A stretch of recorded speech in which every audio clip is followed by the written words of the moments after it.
up these stupid laws. Ugh. Too much stress just isn't good for you.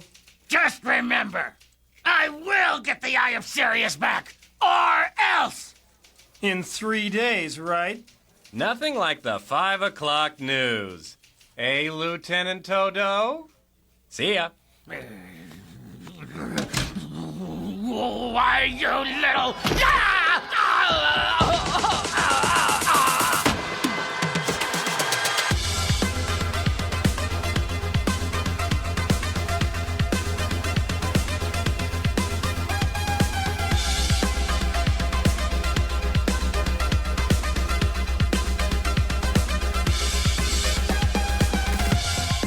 You're listening to Draw a Game, the podcast that dares to wonder, what if video games could be on your TV?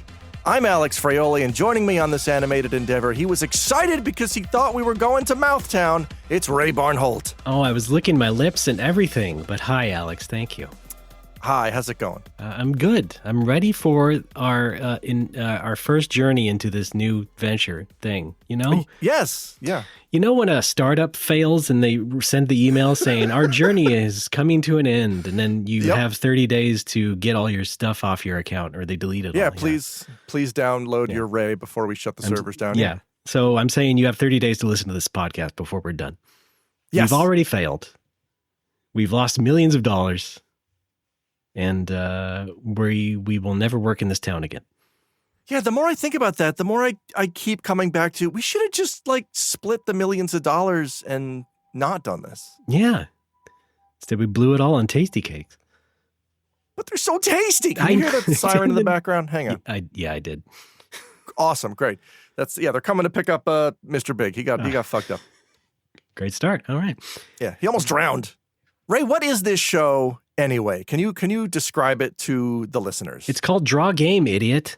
Oh, rude. Oh, okay. Well, yes, this is our new anime based on video games podcast. And I think we're going to have a lot of fun with this. This is an idea that we both kind of had separately, and then we were talking about things to do next in our No More Whoppers over.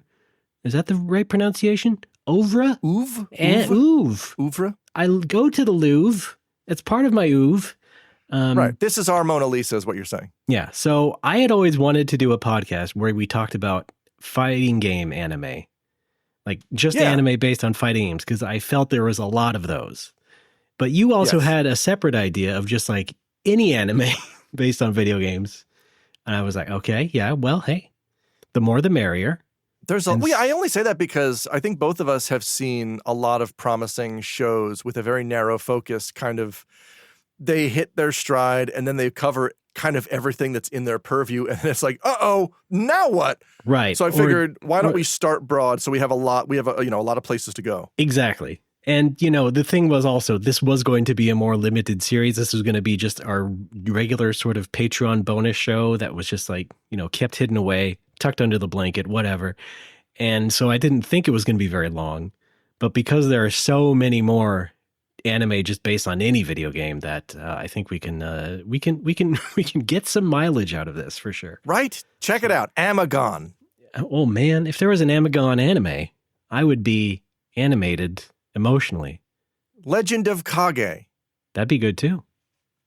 NES cleaning kit. Okay.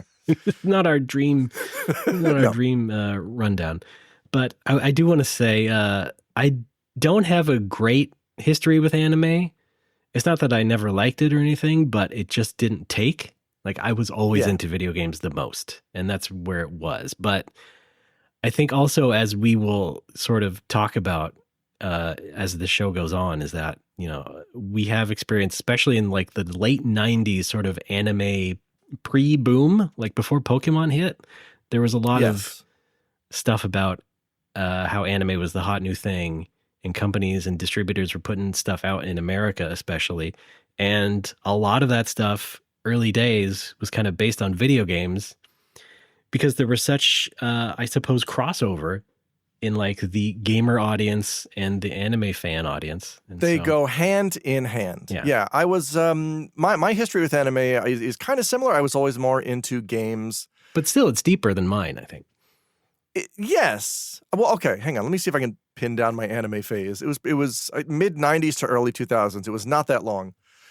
Okay, yeah. I was very into the anime that trickled into North America in the early to mid 90s, and then once it started exploding on home video, it was like, yeah, let's go to the mall. Let's buy all those Evangelion tapes.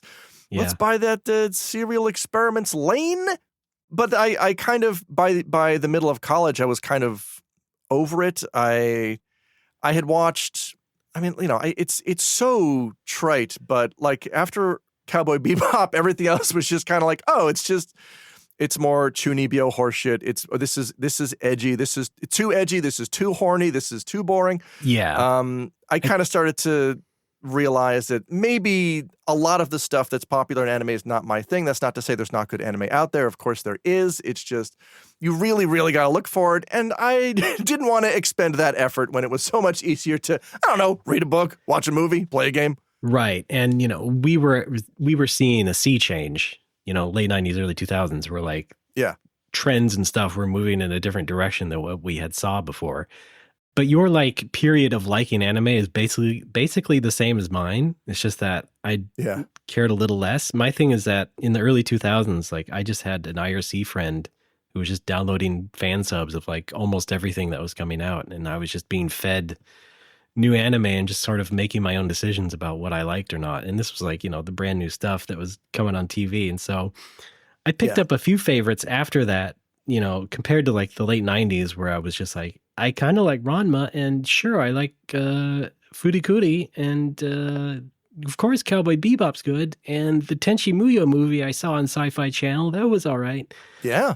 But then I really got into that, just hoovering up the fan subs, but then that just petered out as well, and I'm just like, okay, I'm good. Yeah. So, I think the main thing to establish here on Draw Game is that we are not huge anime fans and not real animation nerds otherwise. So we have our own perspective on all this, which is game focused.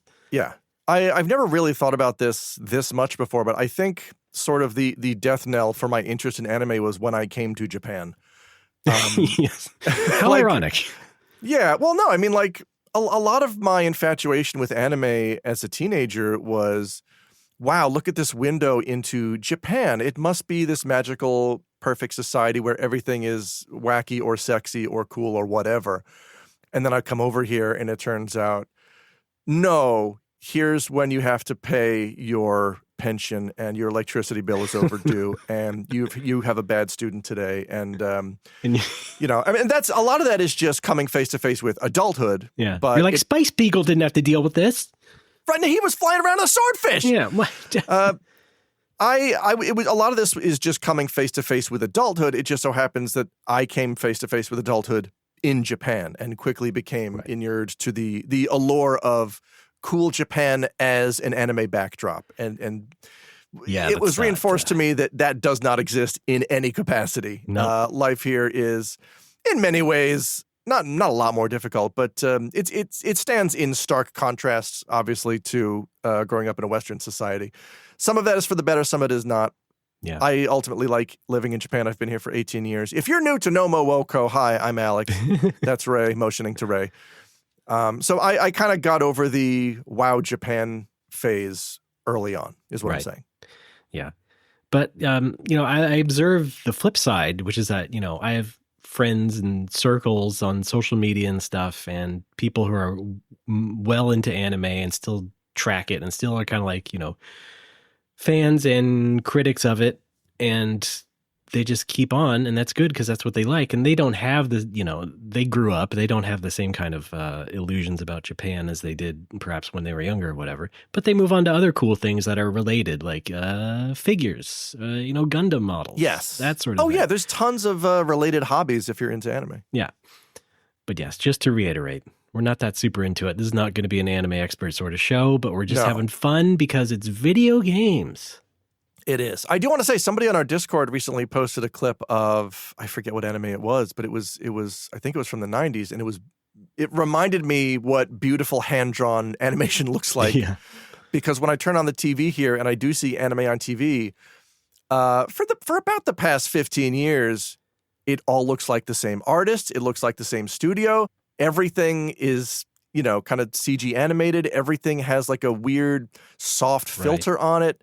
Everything looks a little too good and nothing looks messy. Nothing looks like it was made by a human being. I do miss hand-drawn animation, but that's a conversation that has been had thousands of times already. Yeah, and let's not delve too much into our crankiness, but no. There's plenty of times for crank. It's just the way things went. Everything's digital now. Everything's super clear. You don't have to deal with any film grain or misaligned cells or something. It's just, it's perfect anime. And the kids seem to like it still. Last year on our flagship podcast, No More Whoppers, check it out now. Please don't call it that. I mentioned how I, for the first time, watched a Gundam. I watched War in the Pocket, and I was struck by how one of the scenes was done from like, it kept changing angles like 5 times, but in a really clever way. And I feel like nowadays, here's the one angle that you get as their mouths move, and that's about it.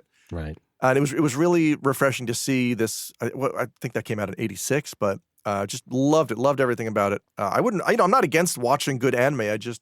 I would like to find it. Well, the stark difference. Starting with Art of Fighting. Yeah, we'll talk all about it soon. Yes. Yeah, just one quick note on that is that things are different with the anime movies, the films, the features. Like those are always going to be at a higher quality level and have more detail and things that you might appreciate cinematically. That is true. But the stuff that comes out every season on TV and whatnot, that is just like, they keep making it. And so much of it is missable and kind of disposable. I would say that it's just, it's easy to like just lose track and not care.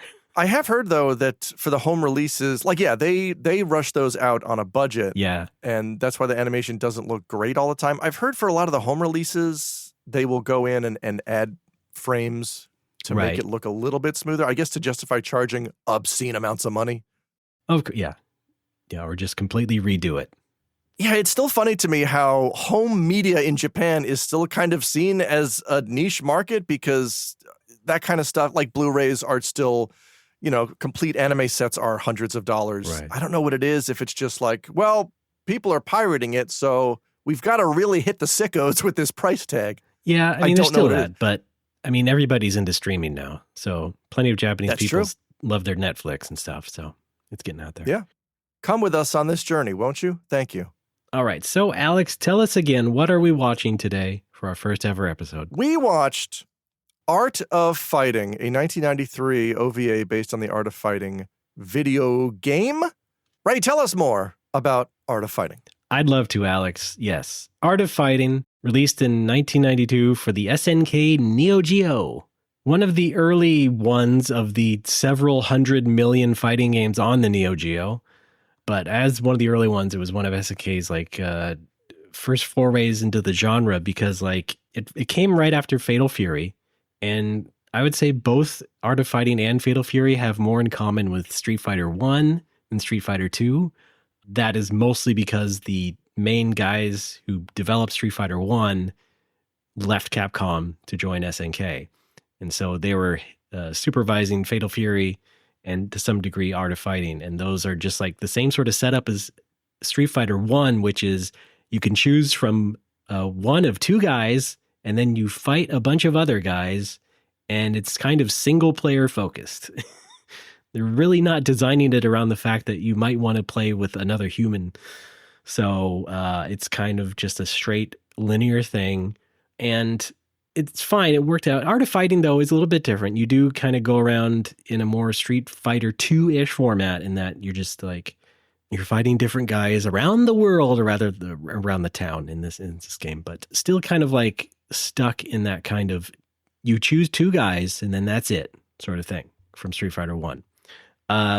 But Art of Fighting was also different from Fatal Fury in that it was known for its gigantic sprites and the fact that it would like zoom in and out because the Neo Geo had really good sprite scaling technology. And so they just showed it off by like zooming in the view when the characters got close and then zooming out when they would like get farther apart. And that was like a really cool looking thing. And I would say just because of that, and also just the detail of the graphics and sound and everything, it's kind of like it's still a good like showpiece game for the Neo Geo, despite the fact that it's kind of an early game.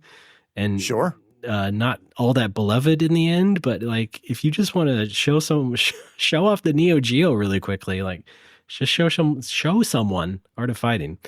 Yeah, they'll get it. They'll get what it was all about. My only real interaction with SNK fighters as a kid was there was a pizzeria in my town that had a Samurai Showdown machine. Yeah, and that also had the sprite scaling and all that.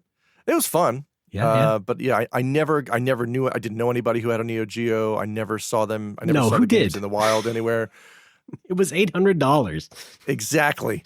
The only SNK game I think we actually owned was Iron Tank on the NES, which not quite in the same league as Fatal Fury. Still a beloved game, just not quite the same era. I get sad when it shows up in the Games Done Quick crappy games block every time. I'm like, no, really? That game rules. What are you talking about? Yeah, Iron Tank's not that bad. I mean, Iron Tank rules. I love Iron Tank. As far as SNK on NES goes, there's that far more notorious port of Ikari Warriors. Ew, yeah. That the same people who made Ghosts and Goblins on NES made. Oof. And you should know how bad that is. I do. But yeah, I also had a pizzeria that had a Neo Geo machine and would run Art of Fighting on it. And yeah, it looked cool. This was like years later, though. It wasn't like a new game at the time, but it was still cool looking. But the other thing about Art of Fighting is that even compared to Fatal Fury, it's more story focused. Like it has a genuine setup that is not just a fighting tournament. Yes, I always appreciate that when fighting games do something other than a tournament. Yeah, and there's text windows. The characters talk to each other before and after the match and everything. And so it's like a real sort of like setup that, seemed to be not the direction, but a direction fighting games could have gone in later on. But it didn't take long for that to be blown out of the water by Street Fighter 2 and all the competitive stuff. But still, it's still kind of neat. And like I said, it has really nice graphics and sound even today. It has kind of a like hard rock kind of like Roadhouse aesthetic feel to it. Like I don't know. It shows at the beginning the hero Ryo like riding his big chopper in like his orange karate gi, and I'm like, all right, yeah. It works. And then like, the first stage music is like this really bumping, like just like incredible, like synth tune. And it really gets you pumped up and it really makes an impact, a really good first impression. So I think Art of Fighting is kind of notable for that. As you might guess, I kind of have a sentimental feeling towards it. It's not like my favorite fighting game ever, but it's good. And like I said, some of those memories from the pizzeria come flooding back when I think about it. Pizza memories. So there were 3 Art of Fighting games in the main series. Art of Fighting 1 and 2 are pretty similar to each other in terms of look and feel. Art of Fighting 3 was made a few years later. They'd redone the art style. They added a bunch of more fluid animation and stuff. And I guess they're making a brand new Art of Fighting game now. Oh. Who knows if this will be announced by the time, we get this show out the door, but like they are about to come out. SNK is about to come out with the new Garo game, Fatal Fury, City of the Wolves. So they've already made a sequel to that. That game, the first game was 20 years old, and it's been like nearly 30 since the last Art of Fighting game. So I wonder what they might do with that. But the series is due. Yeah, like I said though, Art of Fighting kind of has like a stronger focus on the story and kind of like building on characters and stuff. So maybe they'll do something like that. I don't know. Or something that has more of a real story to it and not just, let's go through this ream of dudes to punch. Yeah. Speaking of Garo, there's this has been explored on our Discord as well, but that's a word that I find very difficult to say without transforming into Futurama Nixon. Yes. Garo. Okay, sure. Every time. Every single time. I encourage everyone to do this. Can you tell we're millennials because we watch Futurama? Isn't it still going? It keeps going and going and re-going and re-going. Didn't they dig it up for another crappy season? Yeah, I think they did. Although that was probably 10 years ago. When we said 10 years ago, they made another crappy season. So that's the overview of the games. But just so that we have something to connect to the anime, I want to talk a little bit about the setup of the first Art of Fighting game, the story and stuff. I did say these games are a bit more story focused, and I'm about to sound like a maniac just for saying that, because Art of Fighting 1, the setup is these two guys, Ryo Sakazaki, a karate master type guy, and his best friend, Robert Garcia, who, by the way, is from Italy. Sure. Despite his appearance and name. I mean, could have got changed at Ellis Island. They are... Wait, he is, like he has an Italian passport, or like his family came over in the 20s? I don't think it's fully explained. Okay. They just say it's he's up to our imagination. Italian. All right. And when they come back for King of Fighters 94, they are all from the Italy team. Oh, okay. So, yeah. But anyway, Ryo and Robert, they find out Ryo's little sister, Yuri, has been kidnapped by this gang. And then they go and seek out the gang members and beat them up and rescue Yuri. That's basically it. That's, yeah. They go around Southtown, which is kind of like the shared universe now of the SNK games. Southtown is like the big city that a lot of the characters from a lot of the games are from. Yeah, I noticed. I haven't watched wrestling in a while, but I remember in 2019 when AEW was starting to become a thing. One of my favorite Joshi Pro wrestlers, Yuka Sakazaki, in her entrance, she is billed as being from Southtown. Oh, isn't that adorable? Which is cute, yeah, because wrestlers are big nerds, Yes. as we all know. So for people who are more familiar with like Street Fighter, it's like Metro City in the Capcom games. It's the same thing. They just kind of like borrowed the concept, maybe. Yeah, and it seems very deliberately designed to be somewhere in America. I mean, the closing of this movie, we see the World Trade Center pretty clearly. I don't know if it's meant to be New York City. And also later on, there's a big hint that it's definitely not Japan, which I'll get to later. Yeah, it's pretty much America. Art of Fighting 3 takes place in Mexico. Like Ryo and Robert go to Mexico. And by the way, I just said Robert is Italian, but he has a childhood friend in Mexico who he reunites with in the story. Okay. So Robert Garcia is Mexican, maybe, but also Italian. But he's also like, I think that's plausible because he's also like, he's mega rich. Yeah. And like, you know how like, Johnny Quest would have like friends in every country. It's because his dad took him around the world. I think Garcia was just globe-trotting with his parents for the Garcia Foundation. What does the Garcia Foundation do, by the way?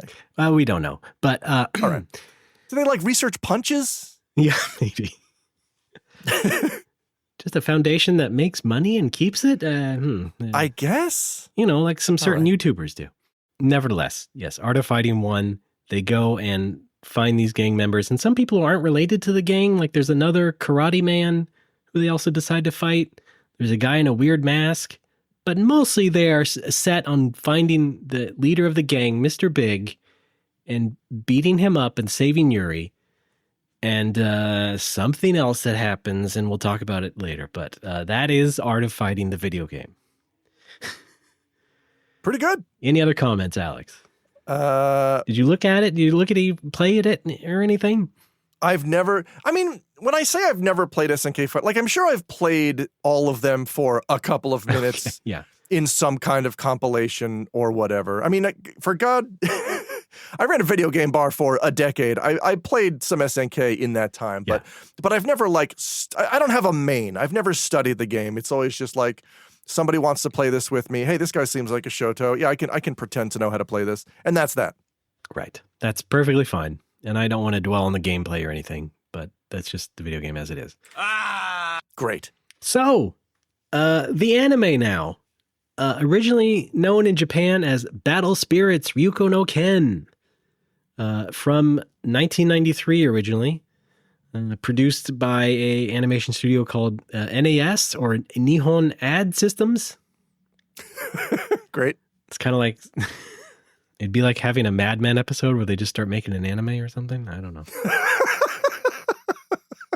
So, by definition, this anime is an OVA, original video animation. Do you prefer OVA or OAV? OVA, I think, much easier to say. Sure. Just rolls off the tongue. I mean, really, it's the same argument as OST and OSV. Oh, God, really? No, I thought there was a distinction with that. Was there? What is it? OSV is original sound version, so it would be like the chiptunes. Isn't that what OST also is? OST is original soundtrack. That could be anything.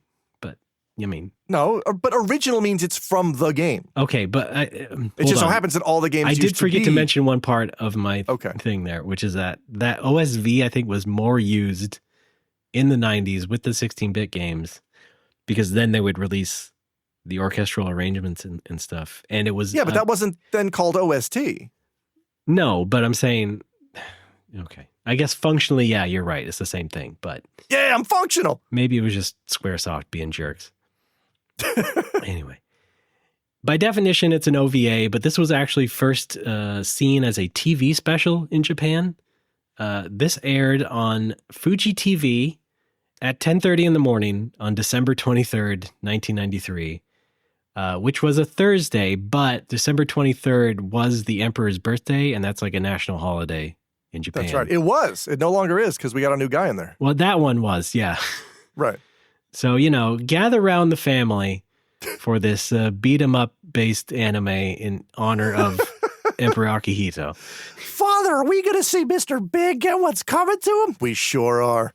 A TV special in the morning. And so, but much like the Art of Fighting game, this also came in between the two Fatal Fury anime productions, which were also TV specials. And so Fuji and SNK and whoever their anime production partners were, in addition to NES, had lined up these like specials based on these games, Fatal Fury and Art of Fighting, and I believe Samurai Showdown.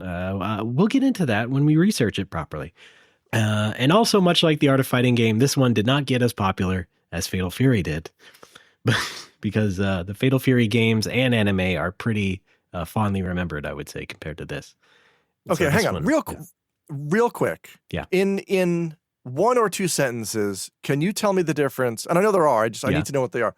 What is the relationship and the distinction between Art of Fighting, Fatal Fury, and King of Fighters? Well, they all have a shared universe. Right. So Fatal Fury is about the Bogard brothers, Terry and Andy. Okay. And they go around fighting around the world like you do in Street Fighter. Sure. And they have their own, antagonists and strife and friends. And Art of Fighting, as I described, is sort of centralized in one location. These games are. The game settings are kind of like either Southtown or Mexico, as we discussed. And it's basically just Ryo and Robert and the enemies and friends they know. And then King of Fighters brings together those two series, plus some extra new characters that they made. And it's like a big fighting tournament, sort of what we now know Smash Brothers for. It's like a giant crossover thing. And so the King of Fighters games, they have their own plot lines, some of them just don't think about the plot too much, but it becomes sort of like what they call a dream match. It's just like every possible SNK fighting game character they can get fighting. I should mention, I own 3 King of Fighters games on Steam. I believe I've logged upwards of 17 minutes in each of them. Okay, so you got a lot more research to do. I have a lot. Yeah, I have a lot. We have a lot more SNK anime to do. I wish I was into this when I was a kid, because, like, that I have wild retention when it comes to childhood experiences. Yes. I wish I got into any SNK fighters as a kid, because I would remember it all, and I would be able to talk more about this instead of just, I like this guy because his karate gi is a little different. Hey, that's fine. You know what? How else do we get into fighting games at the beginning, right? It's because we like seeing a cool character. Right. But I'm a little surprised you never had any dalliance with like the Neo Geo emulators and stuff. No. Oh, all right. No, well, because when I was seeking out emulation, like in my teens, it wasn't so much for the games I missed. It was for the games I wanted to replay, but didn't want to dig out and set up again. Oh, okay. Mm-hmm. I didn't play a lot of, I really should have. I should have used that time to catch up on the things that I missed. Yeah. That's how I experienced most of the Neo Geo library and came to love a lot of the KOF games. So. Sure. Yeah. All right. Well, anyway, that's your distinction. Did I answer you correctly?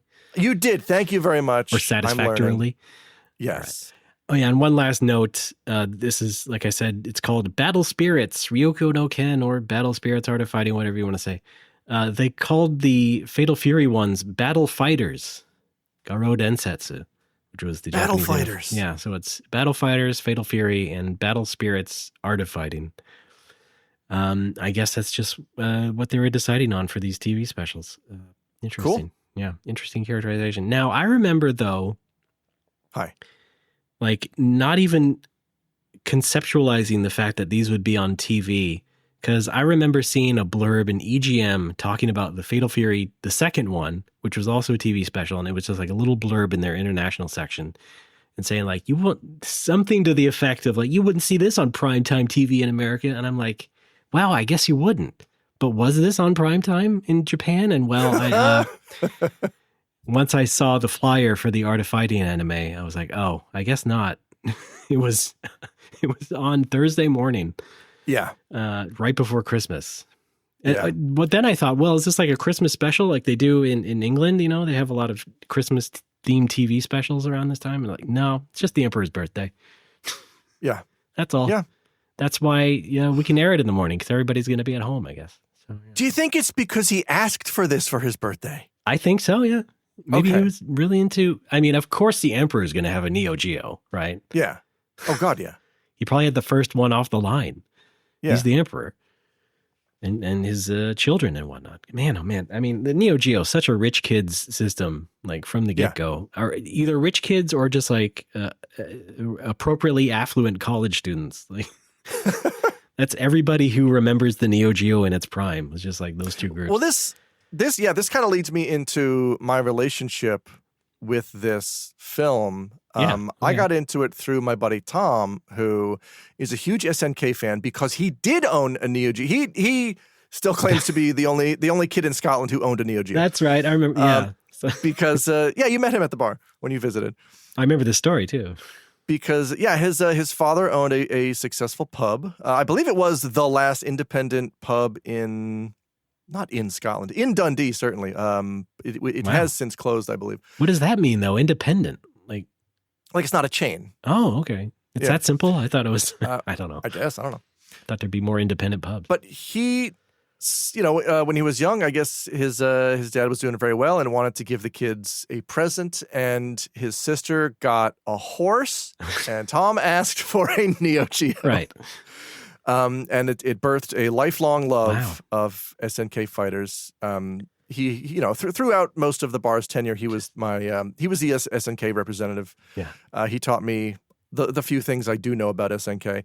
And on late Saturday nights, we would watch YouTube compilations by The Switcher. Some of these were for the Mortal Kombat animated series, the Street Fighter Mega Man animated series. Oh, He would just yeah. make 10-minute compilations of ridiculous scenes. I recall these. And he did one for Art of Fighting. I think it's called Art of... If you just search YouTube for Art of Fighting Stupidity, you will see the video that Tom and I would watch, I don't know, every Saturday night.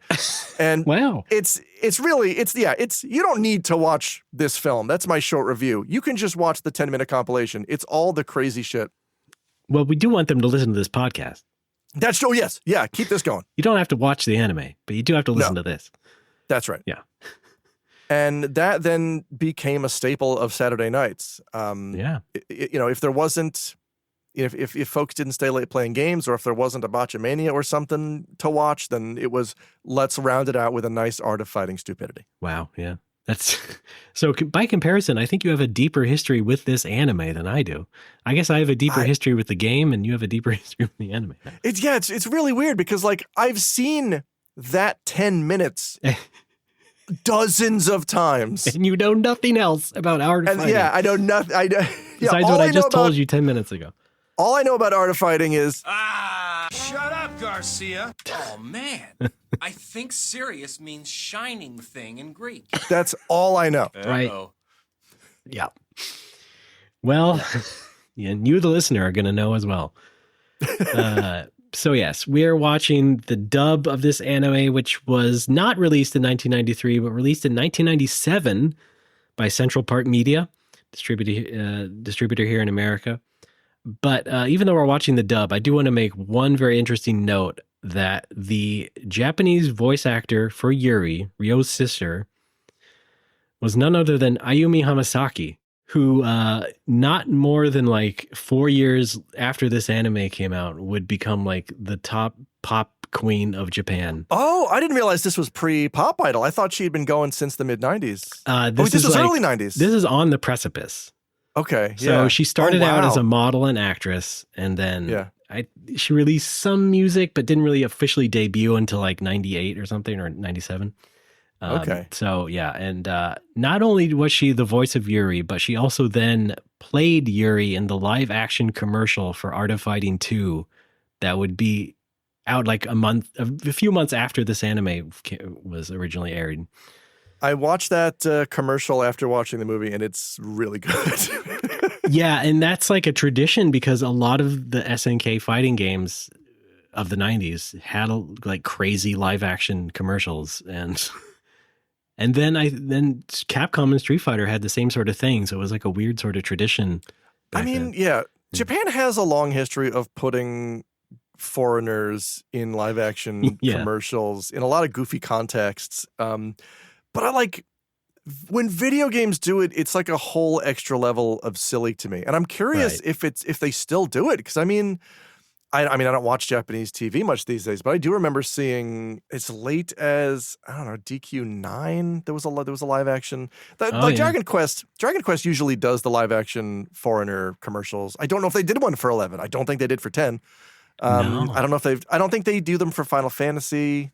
I think they just show CG and gameplay now. I don't know. I would love to know. I think there was one for 7 on 3DS. Oh, probably. Yeah. Okay. I'm going to dig that up. Yeah. Fun. Oh, yeah. Where they just hire like a band of Scandinavians to prance around. And yes. maybe speak Japanese, but otherwise just be subtitled. Outstanding. But yeah, crazy enough, Ayumi Hamasaki is in this production pre-fame, pre-blowout. And that was just like a bit of a surprise because I don't think she really did any other voice acting work after this. Like I said, she was kind of like trying to be a model / talent. And then, she had dabbled into this sort of thing or tried to be a regular live action actor, I suppose. But finally made her break in music, and is now just like sort of the queen of pop over there. Hasn't been seen lately. She hasn't been producing much lately, that's for sure. But I guess a pretty comfortable retirement, I would say. Yeah, I mean, if I made millions as an entertainer, I'd probably retire early. Yeah. But it was like in the late 90s, it was like her and Hikaru Utada. And Utada, has come back. She still works and has stuff out there, but Ayumi not so much. Interesting.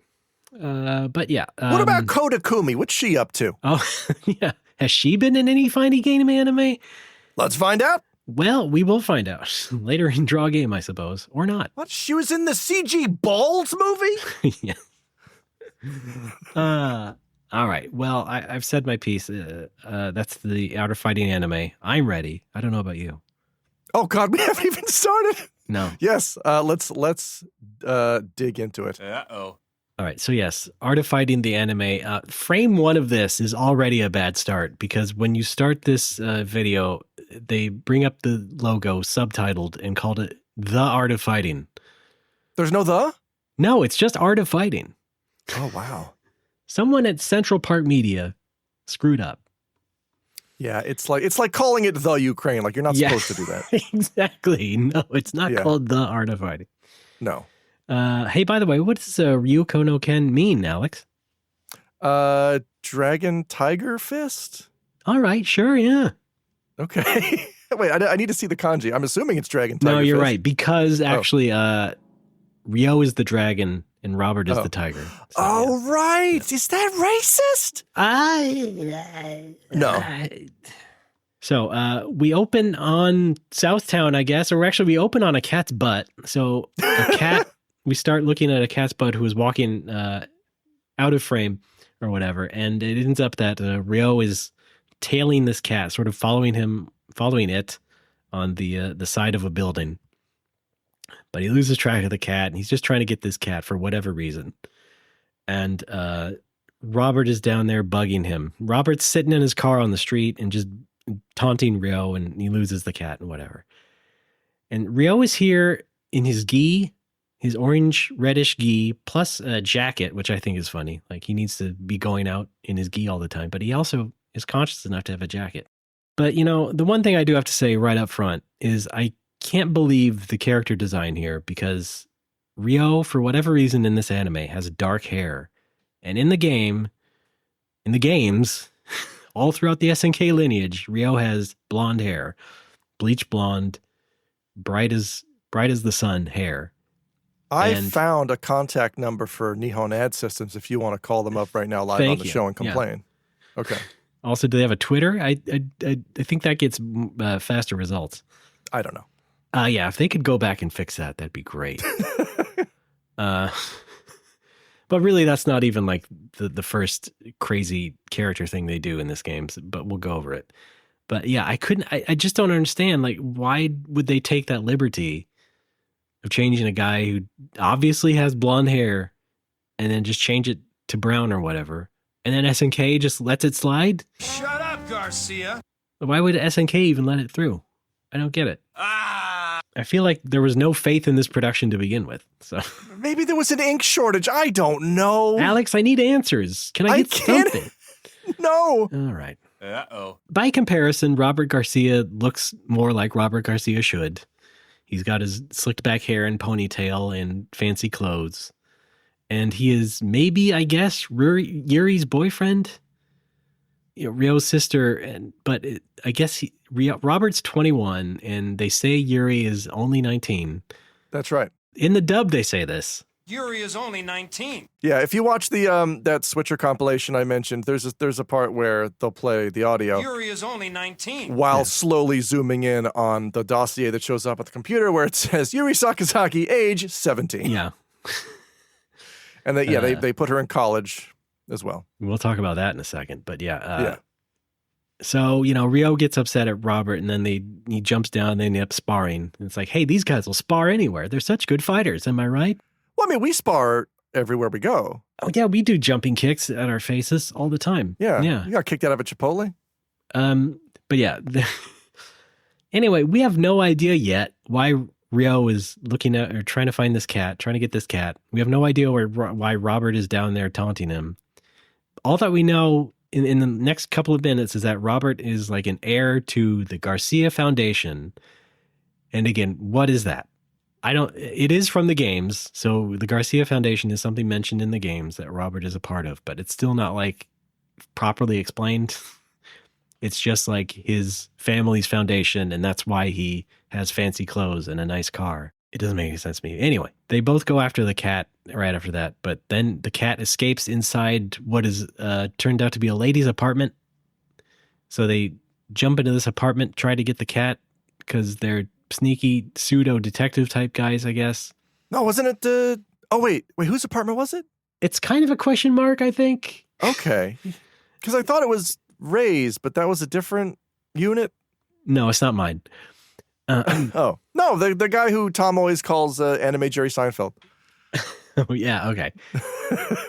Well, they think it's a lady's apartment, but the electricity's out, and so things are kind of looking mysterious. There's some things moved around, some dishevelment, let's say.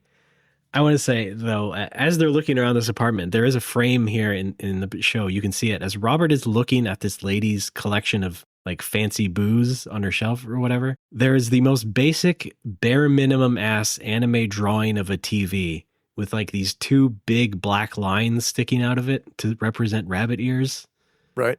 It's like so cheap looking compared to what everything else is going on screen. I couldn't believe it. I don't remember this. It's just these huge, thick black lines just sticking out of this TV. And it doesn't show up again, but that's supposed to be the rabbit ears. But as they're searching around this apartment, they then see a lady, maybe not the apartment lady, who knows, somebody representing the apartment. I don't know. This lady's downstairs. We do find out pretty clearly it's King, who's also from the video game. But she's just looking at them silently and then drives off in her car. So she's just like observing these dudes prowling around this apartment. And then, yes, this Ray, I suppose, this goofy dude busts in and he's like fighting off these thugs who have like trailed him back, and the thugs are trying to beat him up and he's fighting back and all this stuff. It's a big commotion. these thugs are led by the big fat dude Jack. He's from the game. He looks like he should compared to the game. Classic Jack. This gang wants some diamond. They see Ryo and Robert in there, and they thought Ryo and Robert had the diamond, and they get it all mixed up in the fight as well. But the two guys manage to escape, and the bad guys are disappointed. And then we cut back to the bad guy's lair. The leader, Mr. Big, is grilling Jack, and King is looking up the Ryo and Robert on the computer. The big criminal database computer that all the criminals use to look up all their enemies. Yeah, CrimeNet. Yeah, and and they bring up the dossiers, like you say, and so we learn in English from the English on the screen that Robert Garcia is 21 years. He's from the Garcia Foundation. Ryo Sakazaki. Right. No, wait, hang on a sec. It's also very important. They also have their personalities written down. Robert Garcia is witty and stylisy. Yeah, that's right. Yeah. He is the son of the noble family Garcia Foundation. Right. Ryo Sakazaki is aged 19 years. He is gentle and sincere. Right. And special ability, karate. Karate. Karate with a C. And then they just bring out, Ryo has a sister, it turns out. Yuri Sakazaki, 17 years. Yuri is only 19. Wait a minute. She's simple and innocent. You can see it right on the picture. Yes. But what I also want to point out is a sort of a classic anime thing that a lot of people sort of make fun of in memes and stuff is that there's also extra text, like supposed to be describing who these characters are, but it's in English. So like a Japanese audience isn't going to immediately recognize it, but it's like a paragraph of text and it's like talking about some software.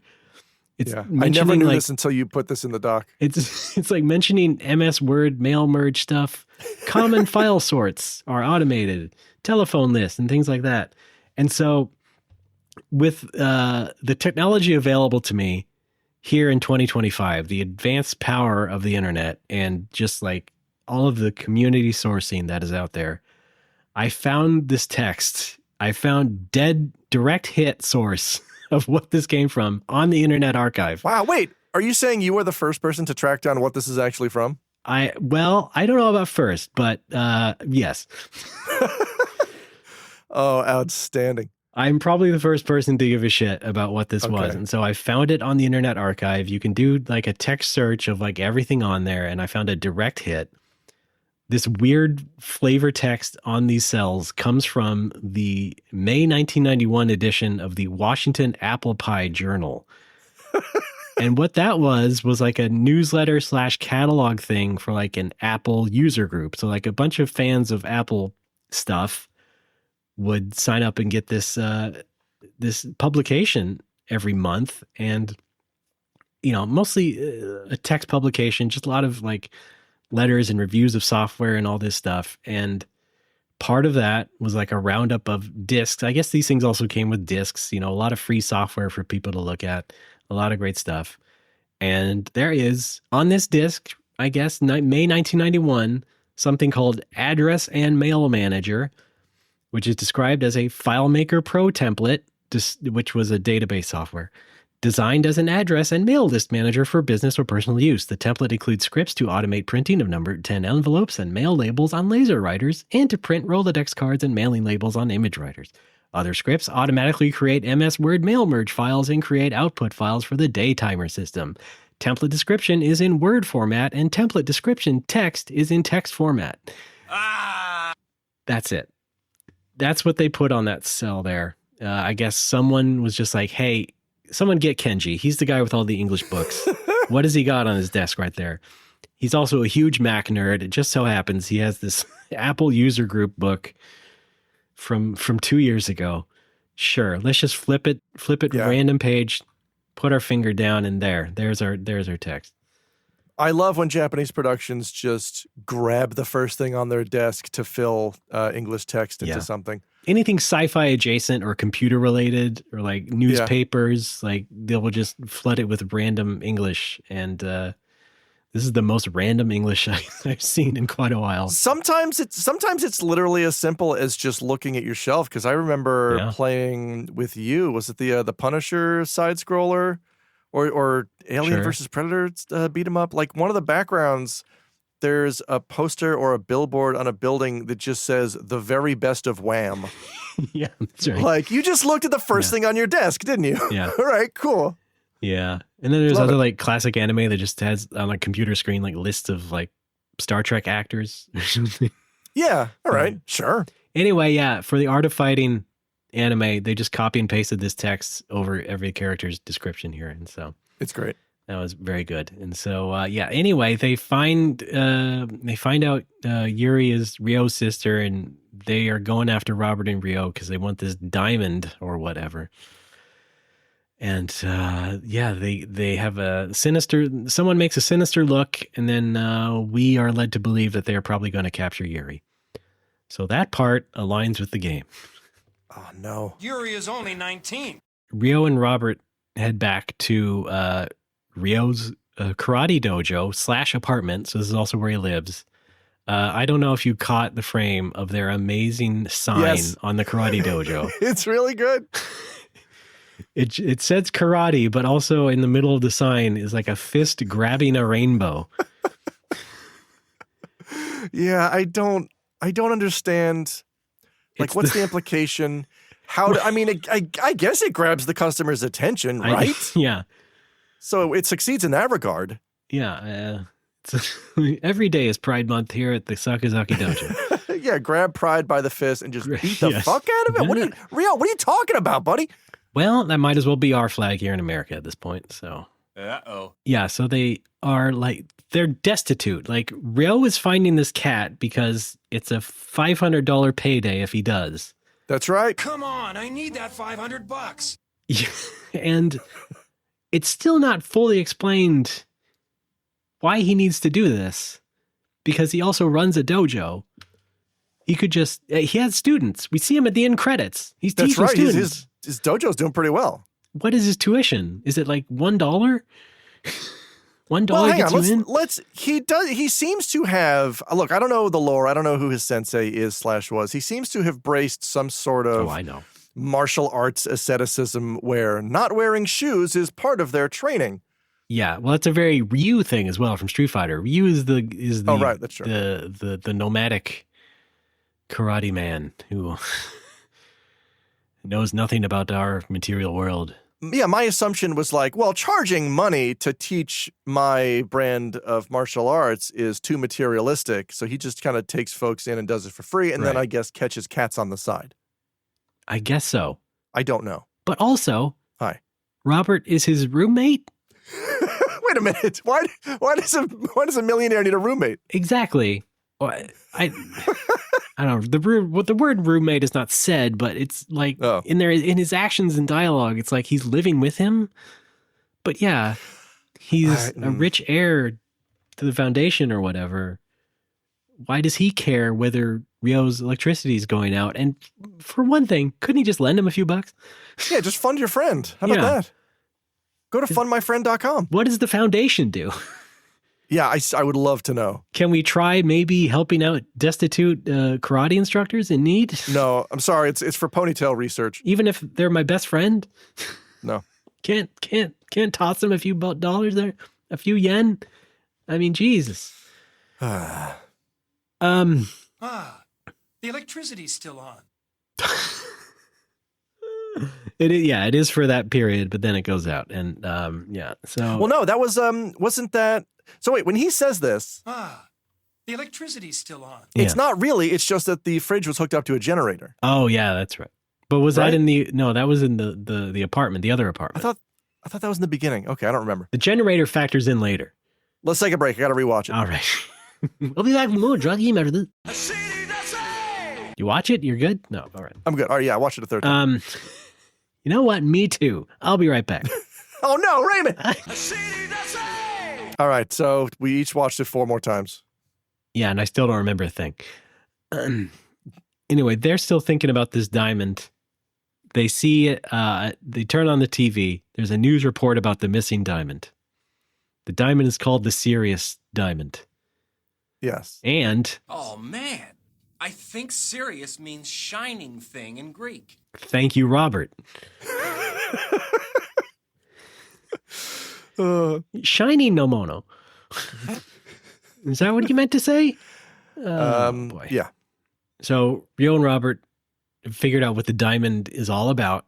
And then we just cut to the police station, and the cops are also like getting upset about this diamond.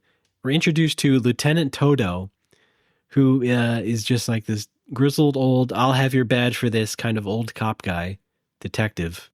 He's in the game, but he's not a cop at all. Oh. So Ryohaku Todo is in Art of Fighting as a guy you fight, but he's just another martial arts master type guy. Okay. For whatever reason, they turned him into this cranky, gray-haired cop. In the games, does he have the armor and the bokken? No. Oh. No, okay. not really. All right. Uh, Okay. No armor. Doesn't even dress like that. He dresses in his martial arts gown, in the game and everything. Sure. He's just another martial arts master guy you fight in the game. So this is like the most disconnected character design in this whole anime, as far as I'm concerned. Were there no pre-existing police characters in the Art of Fighting universe? No, not really. All right. There's John, the military guy, but he's one of the thugs. Yeah. That's the closest possible thing. But yeah, so Yeah, he struck me as like a Rolento alike, like he or like Guile adjacent, I should say. But yeah, I guess in their efforts to try and make this the most like a Hollywood action movie, they needed to integrate some sort of like cranky cop character, and they just much like with choosing the description text for the dossier, they were just like going around the book and just landed on Todo, I guess. We need an anime Cameron Mitchell. How about Todo? Yeah. How about this other martial artist? I guess like he's the right age. Sure, put him in there. Give him that hat. I'd like to go on a tangent though about Todo because please. He doesn't show up much more in the SNK line of games after this. Instead, they introduce his daughter, Kasumi. So Kasumi Todo, who is dressed much like her father in the games, that is, just like the girl version. Girl Todo? Is that her whole function? Yeah, basically. Okay. They introduced her in Art of Fighting 3, and then she went on to be in the King of Fighters games, and she's like the main Todo representation from here on. That sounds to me like they took a look at the roster and they were like, it's a little dude heavy. Let's swap one out. Right. And but it also strikes me as like sort of like a precursor to the like moeification of certain things that would go on like a decade later. Like when they have like the Sega hard girls who are like girl personifications of the Sega consoles. Yes. And the other classic things like the Windows girls and or fucking Kantai Collection or Girls in Panzer. Is that a thing? Yeah, right. And of course, anything you can any of that shit. Any inanimate object you can turn into an anime girl. Japan's done it by now, but this seems like sort of the precursor. It's like, well, we don't really want this old man Todo. Let's just make the girl version, the teenage girl version. Yeah. And then we can have merchandise and creeps thinking about her. So it'll be great. So it's just weird that Todo is in here, but as a completely different character from what we know of from in the games. But yeah. So then we go back to Ryo and Robert in the apartment, but they hear a mysterious knock at the door, and then those thugs from before storm the apartment. And they're looking around, they're looking for Ryo and Robert, and they don't see them. It turns out they're hanging from the very high ceiling and just crash down as they're grabbing onto the ceiling fan. As soon as you opened I know this is not a Japanese apartment, so maybe the ceiling's going to be half a foot higher. You're still going to see two men on the ceiling as soon as you enter this apartment building. Two fully grown adult men. Yeah. On a, not just on a very high ceiling, but also a very large ceiling fan. but also a very thin, flimsy-looking ceiling fan, which I guess is why true. it fell. Which is why it fell. And so, yeah, they're found out. And so they just have a big fight in the apartment. Yeah. Again, what seems to be a giant apartment. But I guess it is also connected to a dojo, and you need a large space for the dojo. So maybe everything in the apartment is large. I don't know. But That's right. yeah, Ryo really does have a giant apartment is my takeaway from that. Well, he's doing all right. So this is like the first real fight sequence in this production. So it's Jack and all the thugs. Ryo's fighting Jack for a little bit. He's thundering on him with his fists, and he says, "I'm Bear Killer Jack, God damn it," or whatever. We have the clip. Not bad, but you won't do that to me, my friend. I am Bear Killer Jack. Now you die! Robert's fighting the other guys. They're just dispatching these guys and everything. And then they manage to escape. Once again, Ryo and Robert escape. No, okay, But hang on. then Before we go there, Yeah. quick, can you tell me what this line means Yeah. from Jack? That's not a stretcher, kid. Yeah, so he Okay. pounds Ryo, and Ryo falls backward into like the kitchen counter or something. He bounces off the counter and lands on the floor. Yeah. That's And not then- a stretcher, kid. Yeah, I guess the joke is that, hey, don't lie down yet. All right. We haven't taken you to the hospital yet. That's not a stretcher. Yeah. We have scheduled aftercare, but not quite yet. Listen, I've called the paramedics. They're ready and waiting for you. Just let me beat you up some more, and they'll get you on the stretcher. Yeah. Thanks, Mr. Killer. Yeah. Very weird line to shove in there. Perhaps in the original Japanese script, they were expecting more of a flat surface for Ryo to land on. I'd love to know what that line is in Japanese. Well, we'll never know. Anyway, they escape, but they are intercepted by the cops, and then Todo takes them in, Ryo and Robert, and grills them about what's going on with this diamond. What do they know about the diamond? They don't know anything because they haven't seen it either. All they know is that these thugs are after them for the diamond. And then they are, just being sarcastic jerks to Todo, who doesn't like that. Todo, the cranky cop. They are so disrespectful to Todo. Yeah. This is law enforcement we're talking about. Yeah. This is also, by the way, this is where it was confirmed to me that Southtown is not in Japan, because at one point Todo's boss comes to his office door and knocks on it, calls him out, and then Todo comes back in and says, well, I can't hold you here, so you guys can get out of here. Whereas in Japan, the cops can hold you for 30 days without pressing charges, because that's just fucking what they can do. And on day 31, they can say, oh, we're arresting you again for another 30 days. Exactly. They can just do it indefinitely until they think they have a case against you. It's a nice little chain link system they have to screw anybody they want. Outstanding. Yeah, especially foreigners. Yeah. Just don't steal that bike. Oh, what? Oh, you didn't? Well, we're going to take you in anyway. Run! You little...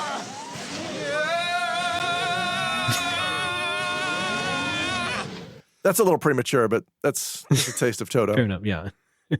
Why you little? Once again, he's the I'll have your badge for this type of guy. Yeah, he's very, very much like, Boss Hogg stomping on his hat, or I'll get you. Yeah. That kind of archetype, which honestly is really fun in an anime setting.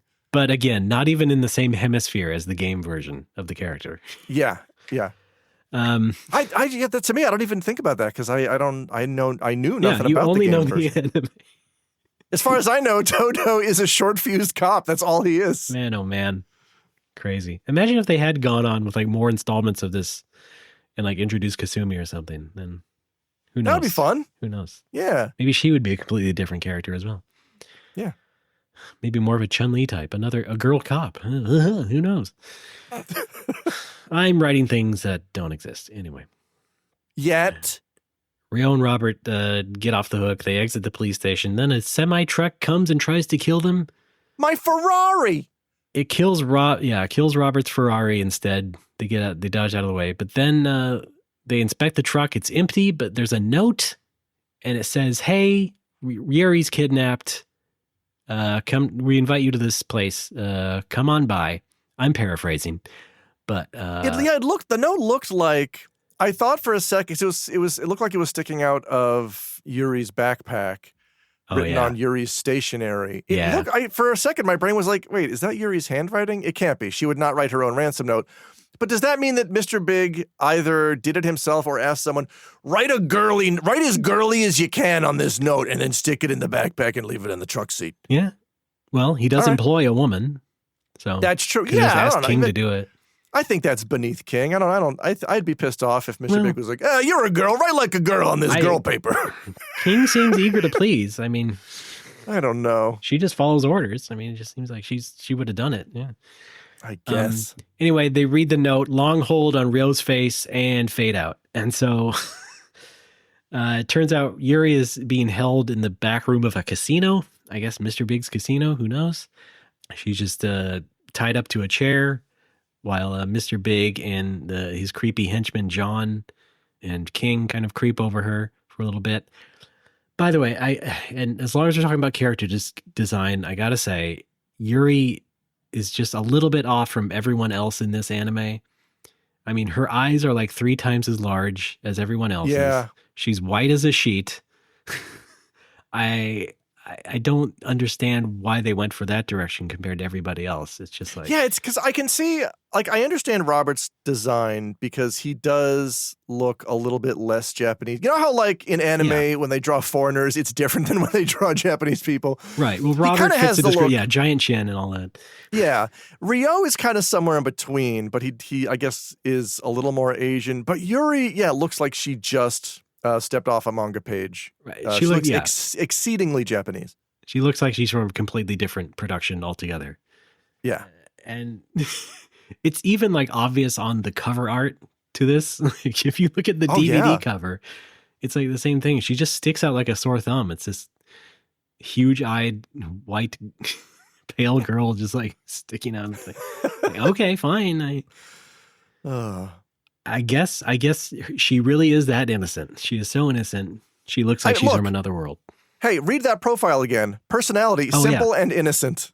Says it right there. She's got that doe-eyed look. She is destined for a life of being taken prisoner. You know what? You're right. And she includes scripts to automate printing of number 10 envelopes and mailing labels on laser writers.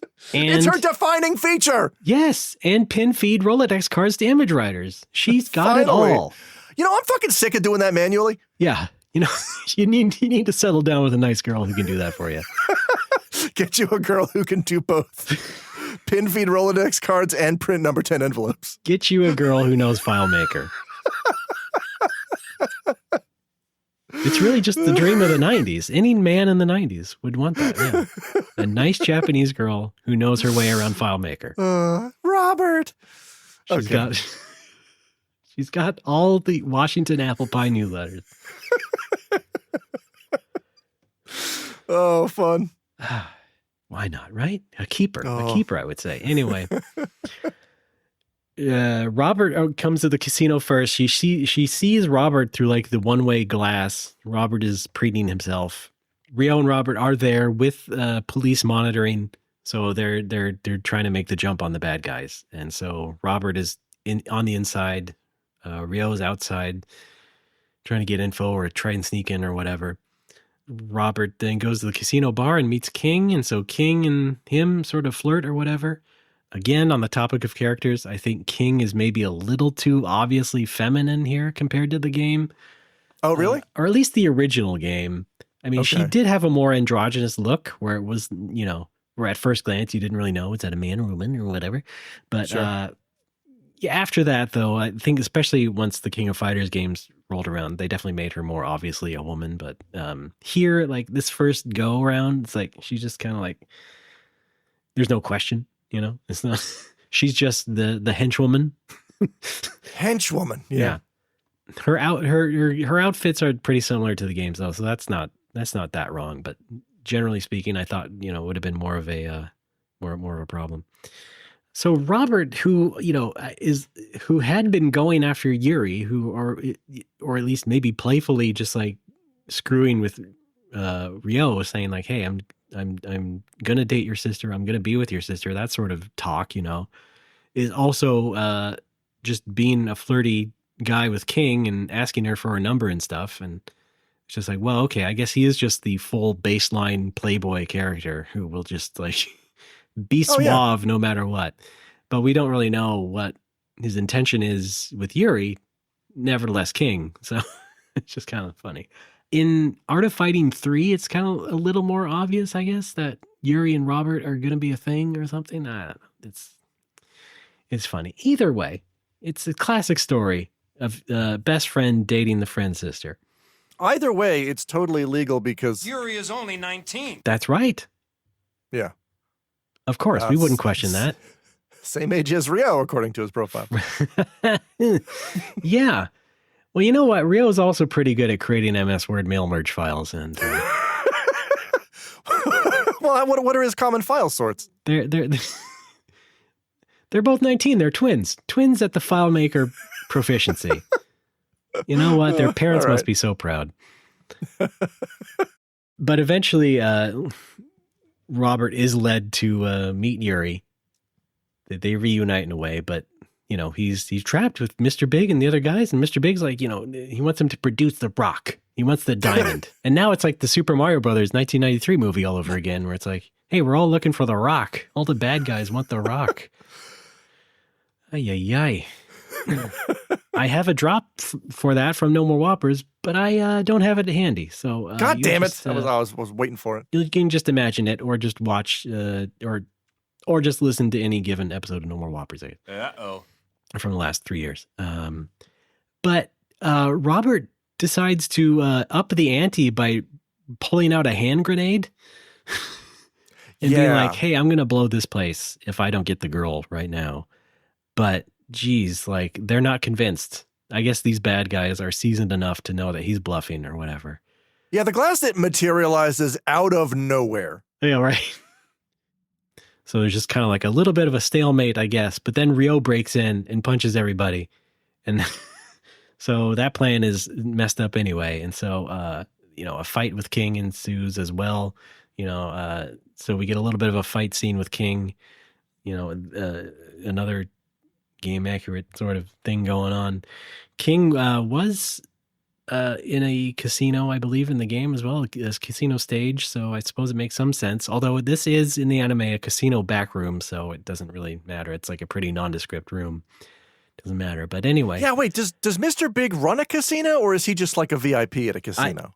Yeah, he has to run it because he's got his own like elevator that comes down from the ceiling and hooks onto his platform and takes him to an escape chopper. Yeah. Right. Oh, but right before that, also, Lieutenant Todo arrives on a wrecking ball and crashes through the entire casino. And there's a nice little tiny, you know, a well-animated sequence of like the ball crashing through the hall, like profile view. Pretty good. One of those like really elaborate sort of anime action scenes with like the really fast animation, faster than average animation to like really speed through and show all the destruction going on. That's pretty nice looking. But Yuri is still nonetheless in danger. She's not free yet. Mr. Big still wants his damn diamond. And so they just keep Yuri. And so the bad guys escape on this platform that just comes down from the roof, this giant metal platform that just elevates up to the helipad on the casino. Yep. And I'm looking at this thinking, well, the platform is as big as the helipad almost. I mean, do they deliver helicopters downstairs? Is that what's going on? Yeah. It's like this giant thing and it holds like 20 people on it. But then it goes right up next to the helicopter. Anyway. I believe I've cleaned out this blackjack table. Call down my chopper, will you? Well, any good casino boss does that, right? All right. Yeah. So yeah, they live to fight another day. And so that whole plan is a bust. And now the good guys have ruined a casino. So good job. Yeah, that's expensive. That's property damage. Because of a manic lieutenant bashing his way through. Who does that? Oh, everybody in America who's a cop. That's right. Now, Mr. Big did also give them this ultimatum. Be at my house by 8 p.m. tomorrow. If you don't have the diamond, the girl is dead. He kind of sounds bored. Right. The first half of that sentence. It's a little bit drunk, I would say, too. He sounds like kind of like a drunk dad. Like, be at my house. It's almost like, it's like a drunk dad giving directions, but also he's got to like double check with the wife. He's got to lean into the kitchen like, be in my, honey, is it 7:30? Is it 8? It's 8. Be in my house at 8 o'clock tomorrow. He's kind of unsure of himself. Your friends can't stay over tonight. One of you can sleep on the sofa. Aunt Mildred's room. Honey, is Aunt Mildred's room available? It's not available. You're going to have to both sleep on the pull-out I gotta sofa. work in the morning. I can't have any noise So downstairs. don't make a ruckus. So keep it down. You're not staying up again playing Crash Team Racing like you did last Thanksgiving. I got to be up at 4 in the goddamn morning to check lobster traps. Then I gotta go see your grandma at the home. So Ryo and Robert are defeated.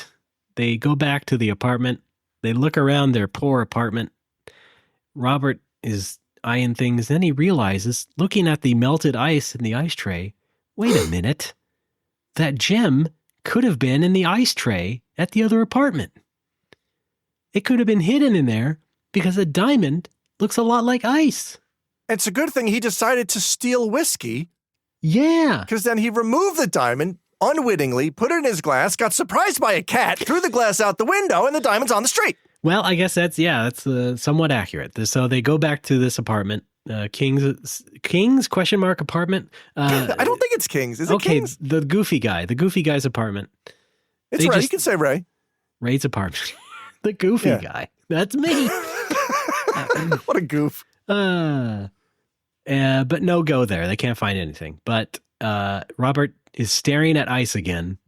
Then he realizes, like you said, yeah, he threw this glass out last time in the commotion out the window. He said the diamond could be outside. So they go downstairs. They're combing the sidewalk. They're looking at the pavement. We just cut to a crack in the sidewalk where Ryo exclaims, I found it. Here it is, inside this sidewalk crack. Then he broke his mother's back. But Oh, no. then it's time to go to Mr. Big's house with the diamond, because now they got it. Now they have leverage. They can get Yuri back this time. And yeah, now we finally see Ryo's bike, his hog. They're taking the hog down to Mr. Big's house. Awesome. Finally, something halfway game accurate. Ryo and his giant chopper. Get on my hog. He didn't need to yell that. It was just a bonus. A bystander. Oh, look, it's Ryo and Robert. Want to be on each other's hog again. It's the art of fighting OVA. There they go. What's everybody staring at? Yeah, get Stephen Colbert to voice one of them. Oh man, that'd be good. That'll be our YouTube video, our compilation clip. We'll just dub in that in the art of fighting. Yeah. All right, let's get to it. No, we got enough video editing to do. All right. So they head down to the house, and then the cops flood in after them in what is another low-budget anime shot of like repeating waves of cop cars coming down the road. So many cop cars. It's a lot. It's a bit too many to be believable. Like the villains. This may have. I wouldn't be surprised if this was the secret motive for the criminals of Southtown, is to just render the entire city defenseless as every single cop goes to Mr. Big's house. I guess Lieutenant Toto is crazy enough to want to mobilize every single officer. Yeah. And anyway, yeah, but he also seems like a military nerd. So like, wouldn't he know that you're not supposed to just approach from one front? You should if you're using every cop in your fucking city, maybe you should surround the house. I guess he's not that kind of military nerd. He's the military nerd who just likes tanks. All right. And doesn't think too much about strategy. All right. Believe me, I worked with people like that. That's right. You briefly lived in a world of tanks. I worked at the game war people. So Toto's the kind of guy who does play girls in Panzer, is what you're saying? Oh, probably, yeah. Okay. Yeah, that makes sense. All right. Yeah. I mean, sure, if we rebooted the character for the 2020s, yeah. I'm just imagining him now as a sentient tank. Yeah. He's that much of a military nerd. So yeah, it's the same repeating 3 frames of cop cars streaming down the road. But then everybody gets to Mr. Big's house. There is then a shot. No, actually, I'm wrong. Not everybody gets to Mr. Big's house, because then there's a shot of John, the military henchman guy, who's in a helicopter, just humming along, singing a song side by side, just fires a missile into the cliffside to rain stones and rocks and debris onto the cop cars, so they're stopped in the road. And that was actually kind of a good scene. It's like, just this John guy is such a maniac. He'll just such a cold-blooded maniac that he'll just do anything for Mr. Big, and that includes firing a missile into the cliffside. And missiles are expensive. Yeah. Well, not to mention helicopters. Also that. Not to mention helicopters with mounted guns. Also that. Mounted missile launchers, yeah.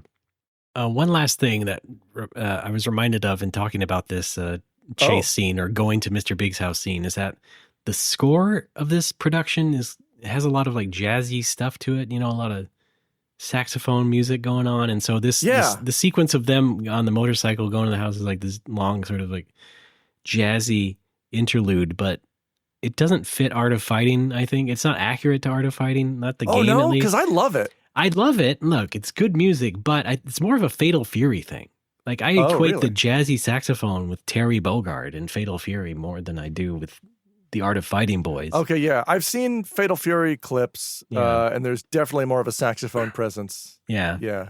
Yeah, this one did have a lot of brass, for sure. And so, like I said before, if you're putting Ryo on this giant motorcycle, you need some hard rock to go with it.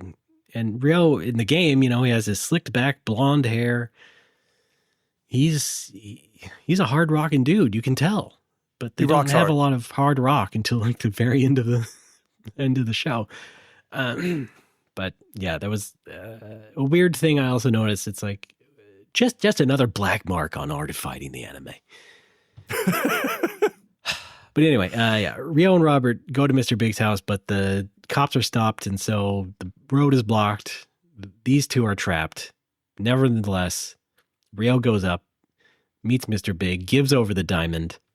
Mr. Big is staring at the diamond. He's pleased, but he's not giving up Yuri yet. And he runs off with Yuri, and he's like, "She's worth too much to me, as much as the Garcia Foundation." And I'm like, okay, I guess. He wants to trade Yuri for the Foundation? He thinks Yuri is so special to Robert, especially, I guess, that... Is he trying to get his hands on the Garcia Foundation? Does he want to change the name to the Big Foundation, is what I'm saying. Yeah. You had to order the Big Foundation. Have the Big Foundation. Did we just make the same joke? You did. Yeah, you did it better. Okay. When did Jason Alexander first appear in Art of Fighting? You know what? He would be good as Jack, I think.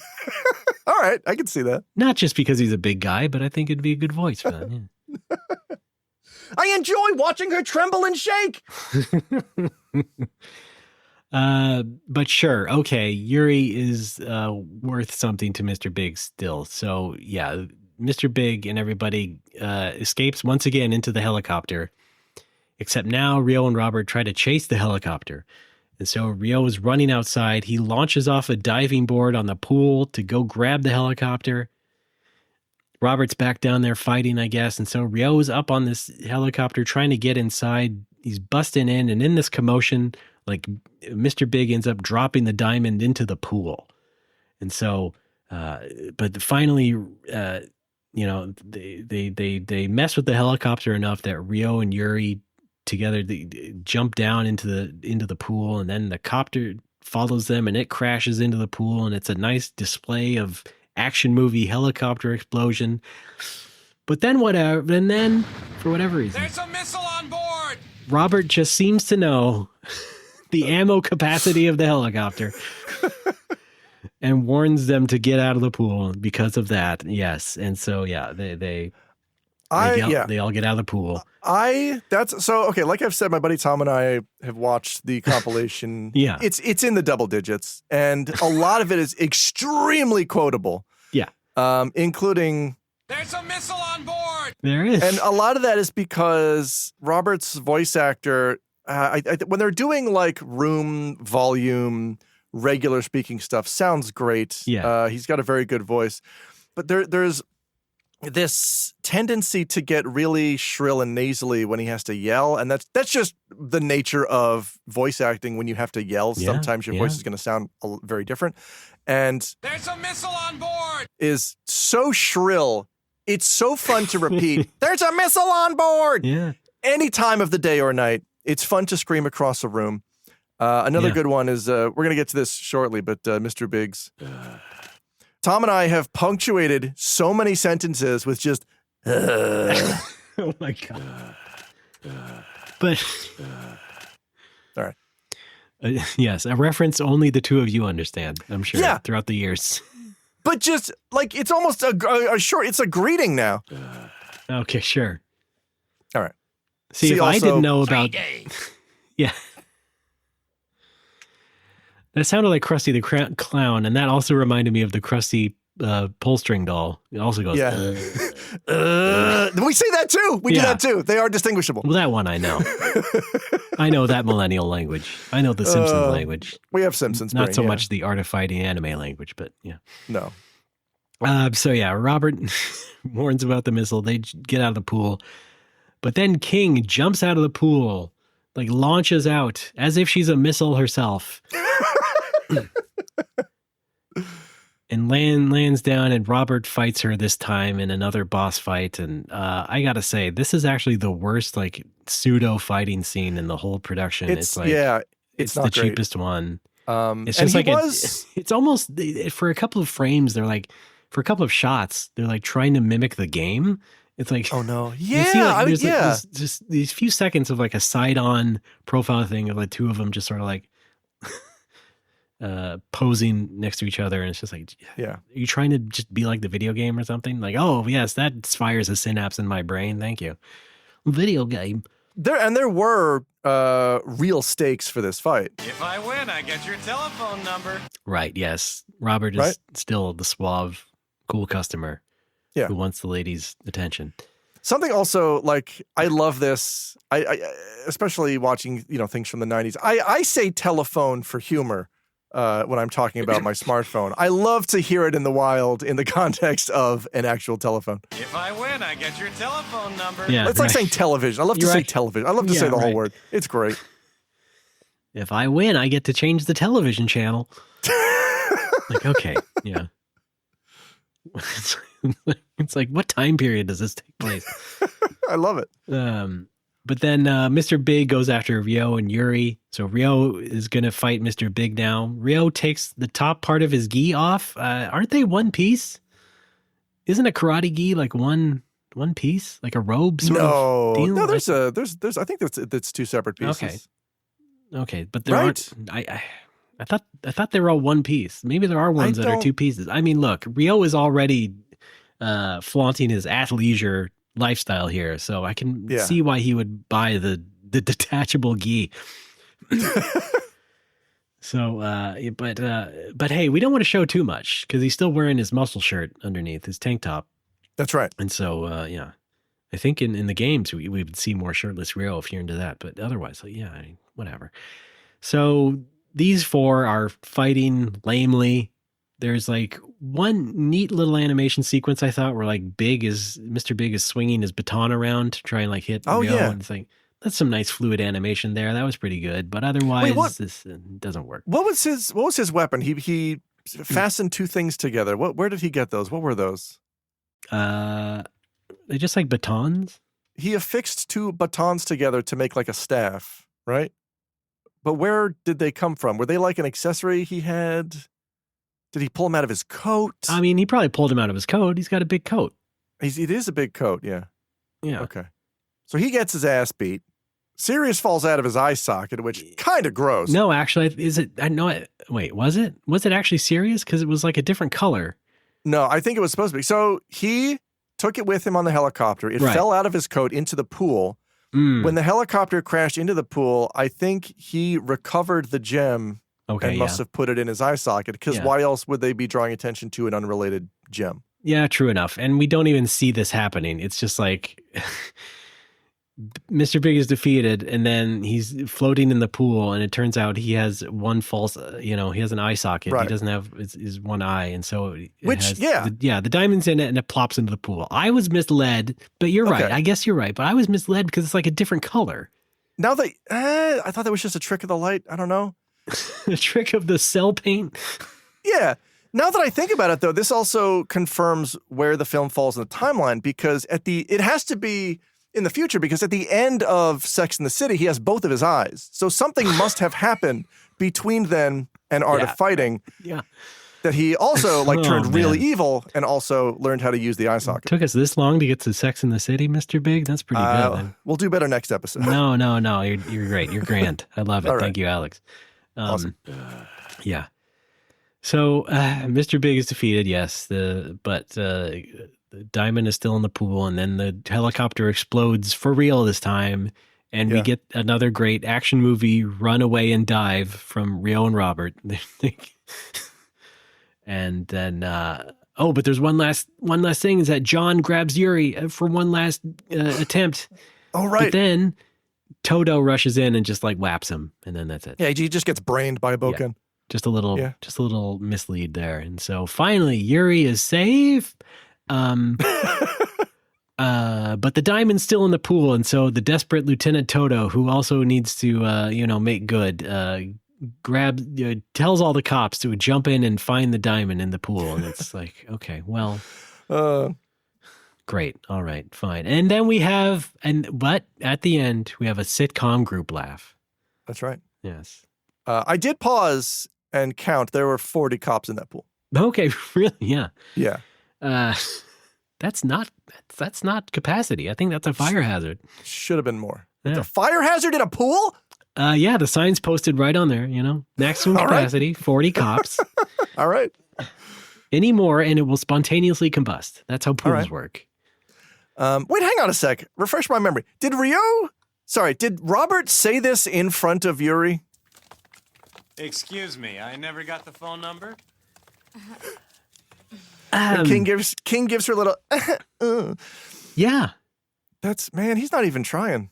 That's why it's like a question mark as to if he really has intentions toward Yuri or if it's just him messing with Ryo, or if he's just he just likes being an action hero and making a crack at the end. It could be that. Yeah. Maybe he's self-aware. He just knows he's a character and he knows exactly what he's in. Right. He likes Die Hard.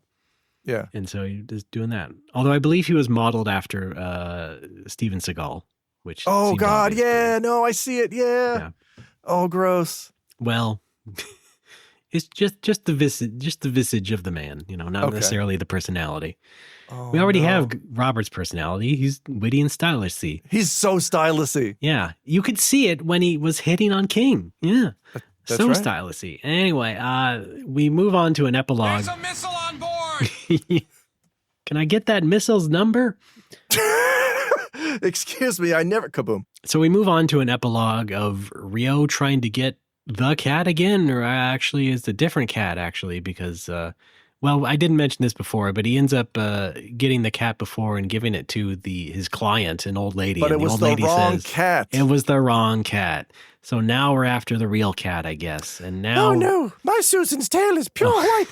Wow, that was perfect. I've seen it hundreds of times. Yeah. No, it's also because that was obviously a male voice actor doing the old lady voice. Oh, was it? It seems obvious, doesn't it? Was it? I didn't check the credits. I But couldn't it tell seems for pretty sure. obvious. I doubt such an incidental character would even be credited. It's like a Julia Child impersonation. Yeah. Okay. Yeah. It's just a guy, Dan Aykroyd, Julia Child. Yeah, it could be. And so Robert and Yuri are watching Ryo from below, and Ryo is getting this new cat. Yuri actually seems to have the previous cat, and she has a dialogue with Robert. I think there's three cats. I think there's three cats total. Fine. Listen, we need to get this straight, or else our audience is going to harangue us. That's true. Let's just say it's a third cat. It's a third man. And she's named him Sirius. And Robert's like, what? Wait a minute. Hang on a sec. Oh, man. I think Sirius means shining thing in Greek. Wow. Yeah. Robert! And then they have another sitcom laugh at the end, and Ryo Yeah, it's still really good. can't catch that darn cat. And that is the end of Art of Fighting. Roll credits. Wait. Yes. Ha! There's not a jail in the world that can hold me, Lieutenant. Ugh. I left And I'll bust you every time. every single time I hear it, it kills me. Be at my house. Be in my house. We're doing a birthday thing. It's not actually my birthday. It was last weekend, but nobody was free. Just be there. Bring the diamond. Yes. So the credits roll. We get our theme song, but also like the montage of scenes here is like Ryo teaching kids at the dojo, and Robert is driving a new Ferrari after the last one was crashed from the semi truck. And boy, I gotta say though, the credits are like intense padding because the show is already short without the credits. This is like 46 minutes or something. So it is a TV hour, right? It's a TV hour. You have some commercials in it, but yeah. It's a good song. It's like a good 93 rock song. It is so much better than this deserves. Yeah. It is so good. I love this song. And I'm so glad that it plays twice for the dub because it plays once over the Japanese credits, then it plays in its entirety again over the English credits. So I looked it up afterwards because I'm like, this song fucking slaps. Do kids still say slaps? It's good enough that I looked it up and I'm trying to find out what else has this band done. Fortunately, all that info is in the credits. The name of the song is Yasei no Kaze, or Wild Wind. Yeah. Recorded in 1993. And the band is? I misread the credits. I thought it was a band called Rokuji. It turns out that was the composer because I looked up Rokuji Yasei no Kaze. I got nothing. It kept turning up a song by a woman named Miki Imai from 1987 of the same name. It was very difficult to find this version of the song because it's the exact same kanji, exact same name, Wild Wind, Yasei no Kaze. I think they did release the soundtrack. I took another look at the credits and I realized why it's so hard. Even without Miki Imai's version, it would be hard to find the song. I should say, before I start talking about this band, I think they unfortunately doomed themselves to obscurity. And this is before SEO was even a thing. Sure. This is pre-SEO. Right. This is just, I can't wait. it's the name recognition design. Raymond, what do you think the name of the band is? I'll tell you right now. They're called J-Pop.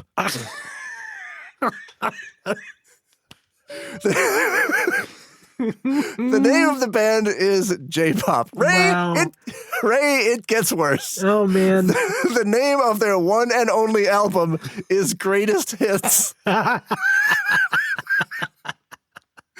They doomed themselves before they even had a chance. And it sucks because the song is so good. Mm-hmm.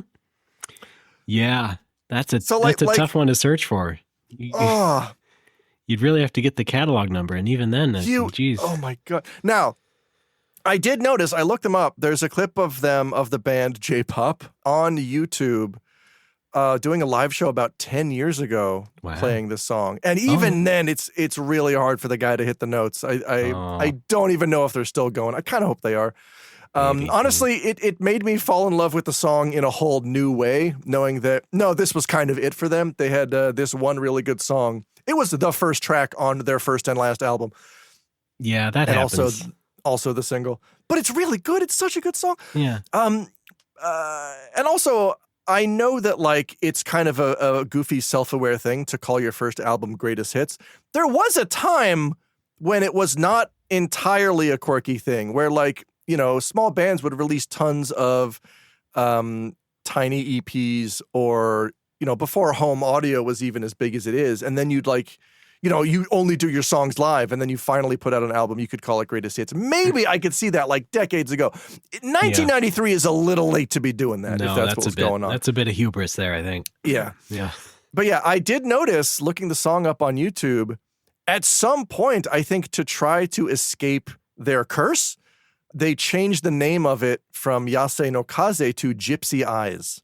Okay. They completely changed the name of the song to hopefully stop it getting confused with Miki Imai's 1987 song of the same name. But guys, That's only one of your problems. Your name is J-pop. Your album is called Greatest Hits. This was doomed from the get-go. Yeah, well. Do you think Ayumi Hamasaki saw that and was like, hey, J-pop, there's an idea? Yes, I do think that. Yeah. Well, you know what? That's another thing about anime is that there are lots of really great songs that are just buried in the anime. Like, and even if it's a bad production, this leans towards bad. Let's just say it, okay? I don't think we love this necessarily, but we love it ironically. But sure, there's always that chance of like a bad anime production having like some pretty good music because for some reason, like there's a lot of examples of like people going hard for anime music. The Anison. Oh yeah, the what song? Anison genre. You know what I mean? Anime song genre. Okay, right. Yeah. Yes. People love their Anison. So yes. And you know, even this specific song actually reminded me of like one of the first real anime I saw, which was the first Ranma 1/2 movie.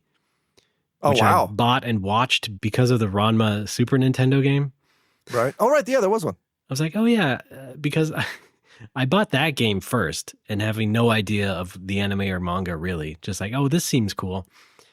And hey, I should check out this stuff that Viz is putting out, this anime and manga. And so I bought the tape for the first movie, and it also has like a pretty rollicking theme song at the end that reminded me of this. And so it's the same spirit. It's also like the same period of time essentially. And so yeah. That gave me some nice, warm, fuzzy feelings. And, but yeah, I did not see Art of Fighting when it first came out here in 97. So this was kind of a fresh experience for me.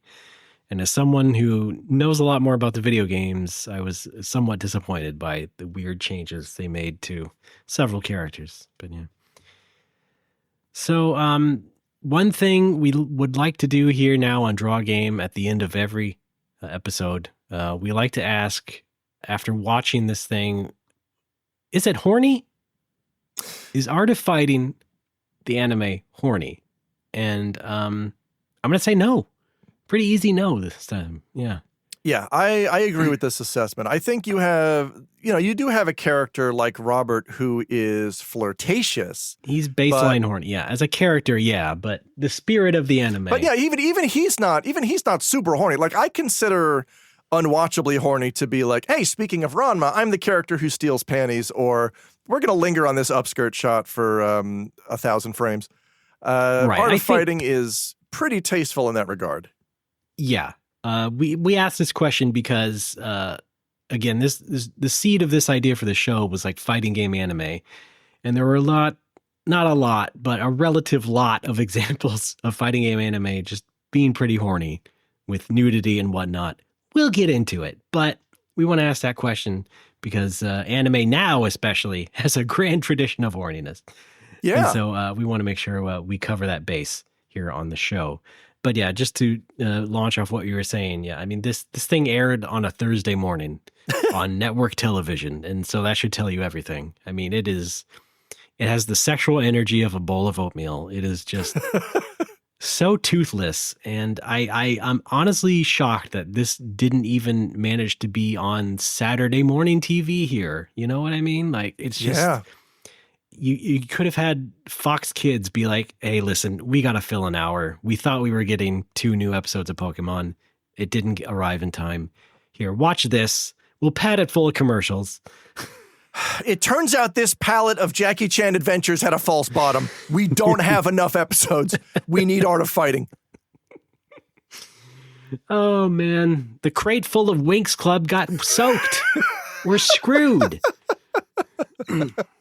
Marsupilami's marsupial all gone. Was that Fox? I don't think so. But fuck. But you know what I'm saying? Like, I do. 97. This was right before the anime boom of led by Pokemon. This could have been on TV here a couple years later.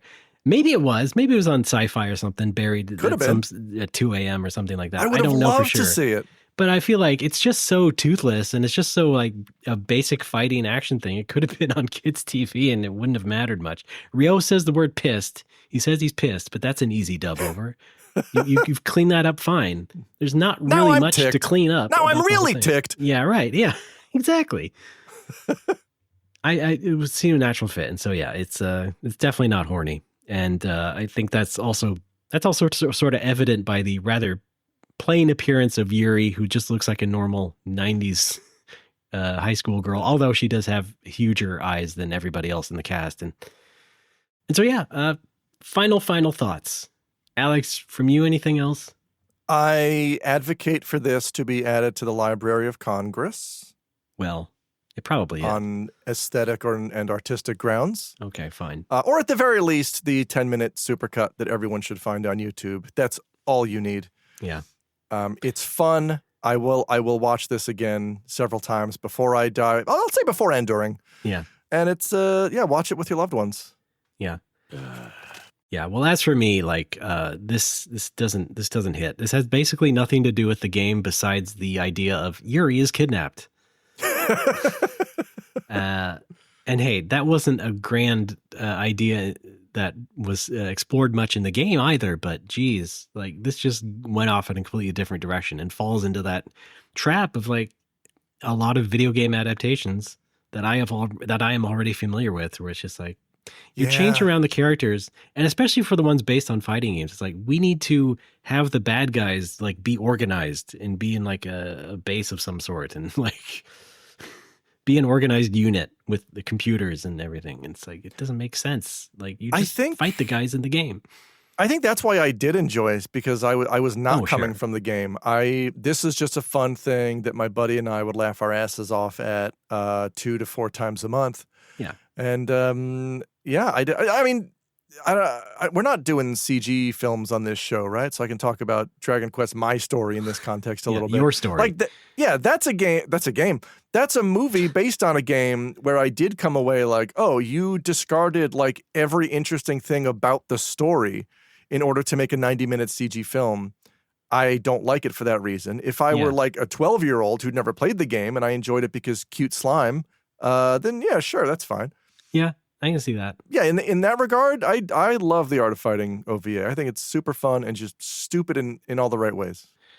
Yeah, it's good for a laugh. I'm not going to deny that. I think, and the things it gets wrong, even from an animation or a storytelling standpoint, I don't mind because it is so short. You know, yes. Again, it's that TV hour. It's an episode of Star Trek. It's fine. Yeah, exactly. And again, it was Thursday morning. Yeah. But again, it's just that typical sort of trying to make something out of like a ragtag group of fighters, because we just can't have a fighting tournament. That wouldn't be enough. Although the Mortal Kombat movie pulled it off. I do kind of like the idea, though, of taking a fighting game franchise and just completely ignoring the idea of a tournament and just putting just giving the characters occupations like Saberwolf is a lawyer, like anything that's just off the wall. Okay. You know. I'm not fully into what I was going to say because I am kind of two minds on it. I do agree with you to some degree because like, I'm of two minds because like, I understand needing to pad it with some real plot. Yeah. But why also make drastic changes to some characters? For one thing, the whole Robert and Ryo dynamic isn't really fleshed out at all. Like I don't understand why he seems to need to be living with Ryo and scraping by as like some community guardian type dude.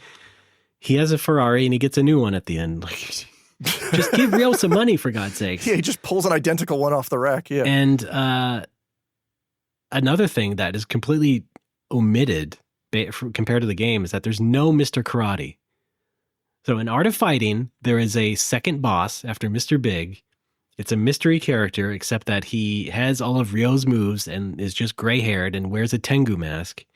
Okay. And it ends on a cliffhanger. Like, you rescue Yuri, but then Yuri's like, wait, Ryo, stop. That man is our... To be continued. And we all know probably what happens after that, because it turns out Takuma Sakazaki becomes a very important King of Fighters character later on. Okay. Oh, wait, they don't keep calling him Mr. Karate? It's kind of both. Yeah. It's kind of weird. Okay. Yeah. Is there Mrs. Karate? Not yet. All right. Maybe in the new Art of Fighting game. So yeah, for whatever reason, Art of Fighting 1 ends on a cliffhanger. Yeah. And thank God they made Art of Fighting 2, because then It opens with the Okay. the end of the cliffhanger. Yeah. It's like a flashback cutscene, and so yeah. So they don't bring that guy in at all. It could have been neat to have a little cliffhanger, but I understand it doesn't exactly factor into this exact plot. I get it, but I think that the drive to give these characters new roles, like, making Todo a police officer, is because in the basic fighting game, and granted, I don't know that much about SNK characters, but in most fighting games, most characters' occupation is just puncher.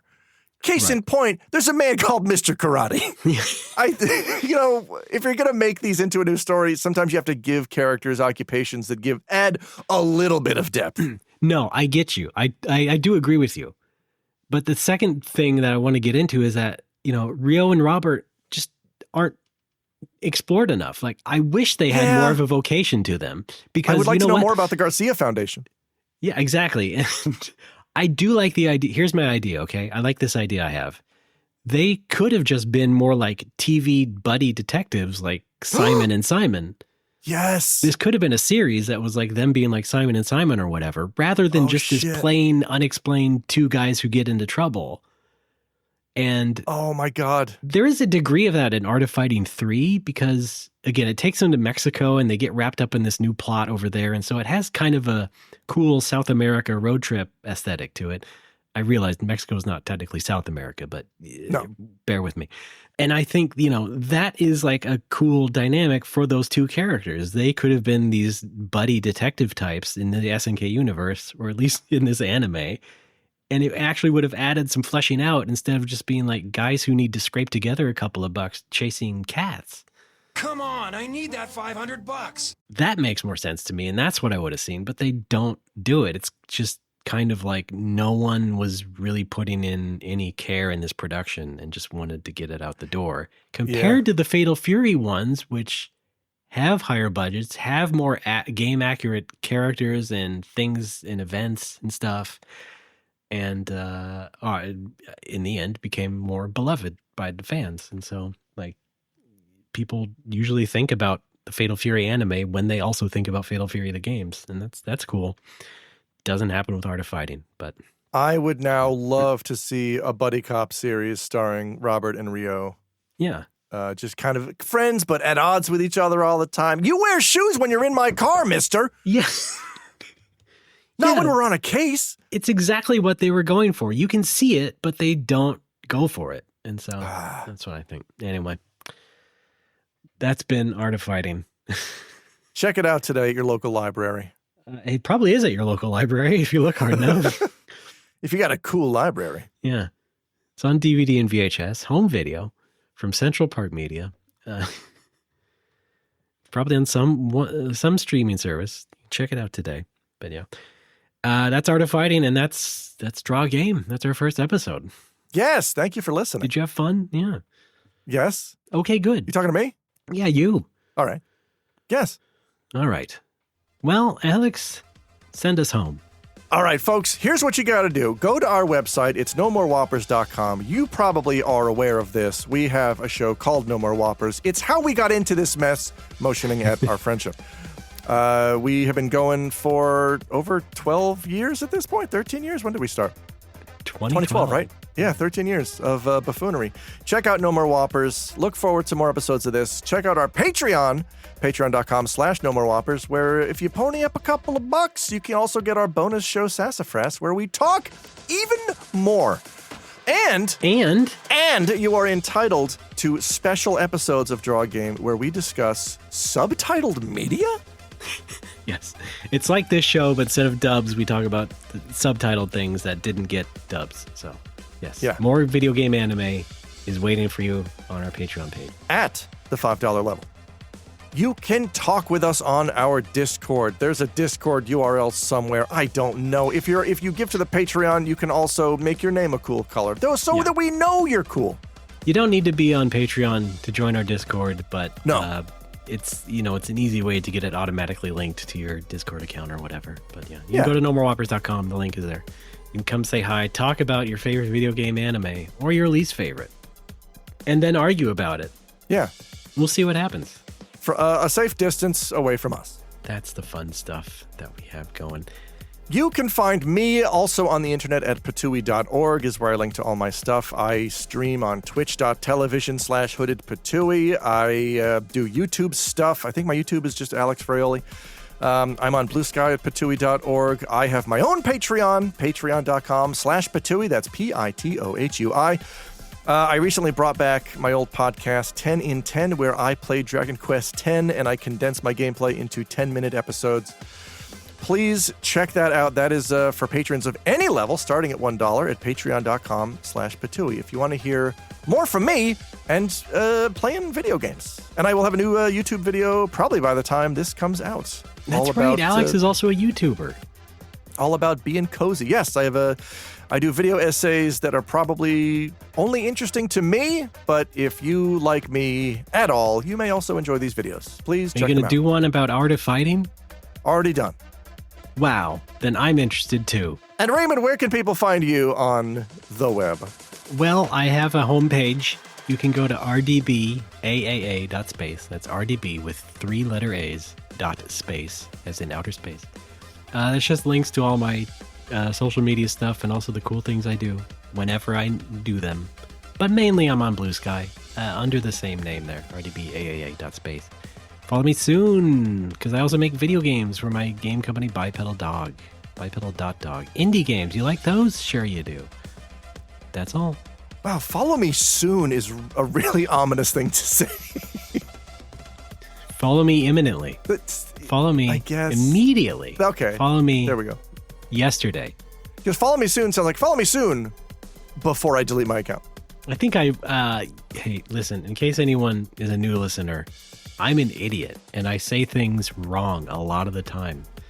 I'm a malapropism machine. I've never known this to happen. And so I will say things like follow me soon, and it sounds great in my stupid brain. But then my good friend Alex catches it and he goes, "What did you just say, you stupid man?" And I go, "Oh, I mean this actually. I meant to say this." But sometimes I don't do that, and I try and dig a hole for myself, and that doesn't work either. So really, the point is, I'm stupid. You'll have to bear with me sometimes, okay? Thank you very much. I'm stupid in completely different but equivalent ways. Oh. Okay. Together we form one whole person. Fun time. We had a lot of fun here. First time. Yes. Many more animes to watch. Yeah. The Bomberman Seinfeld anime. We'll watch it. Maybe. Might have to be Patreon exclusive, but we'll get to it. All right. That's true. All right. Until next time. Uh-oh.